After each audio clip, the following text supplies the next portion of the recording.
unchecked, my joy is soon turned to mourning when I remember that all is cursed with the infernal actions of slaveholding, robbery, and wrong, when I remember that with the waters of her noblest rivers the tears of my brethren are borne to the ocean, disregarded and forgotten, and that her most fertile fields drink daily of the warm blood of my outraged sisters. I am filled with unutterable loathing. People, and here's some advice from him, people might not get all they work for in this world, but they must certainly work for all they get. The white man's happiness cannot be purchased by the black man's misery. Once you learn to read, you will be forever free. Power concedes nothing without a demand. It never did, and it never will. To suppress free speech is a double wrong. It violates the rights of the hearer as well as those of the speaker. What to the American slave is your 4th of July? I answer, a day that reveals to him more than all other days in the year the gross injustice and cruelty to which he is the constant victim. To him your celebration is a sham, your boasted liberty an unholy license, your national greatness swelling vanity.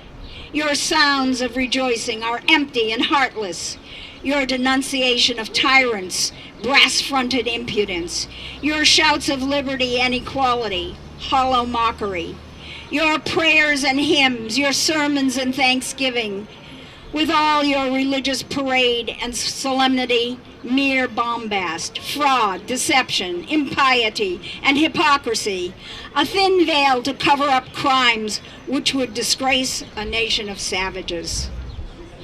I would unite with anybody to do right, and with nobody to do wrong. Slaves are generally expected to sing as well as to work.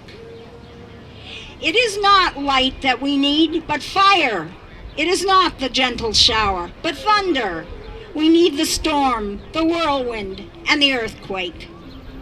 The American people have this to learn, that where justice is denied, where poverty is enforced, where ignorance prevails, and where any one class is made to feel that society is an organized conspiracy to oppress, rob, and degrade them, neither person nor property is safe.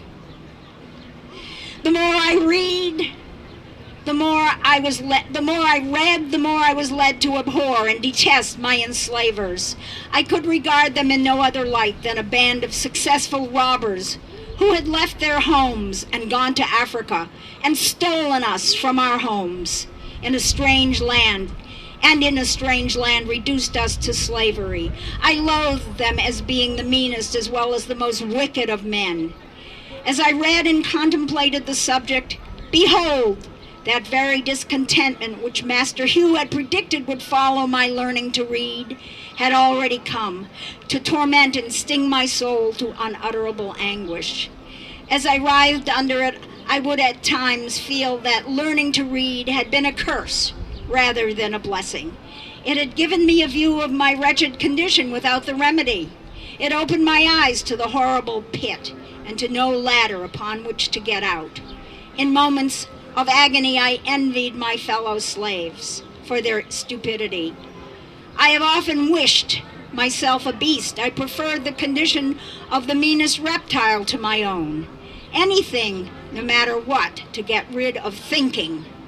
It was this everlasting thinking of my condition that tormented me. There was no getting rid of it.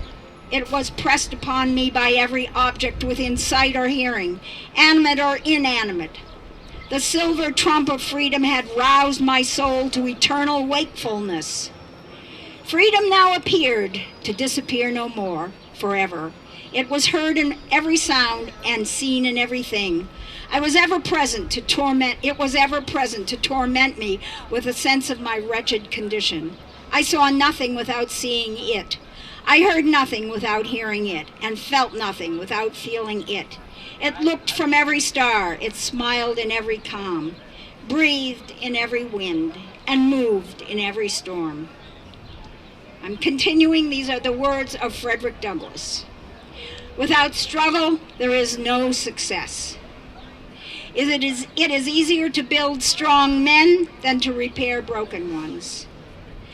Slaves sing most when they are most unhappy.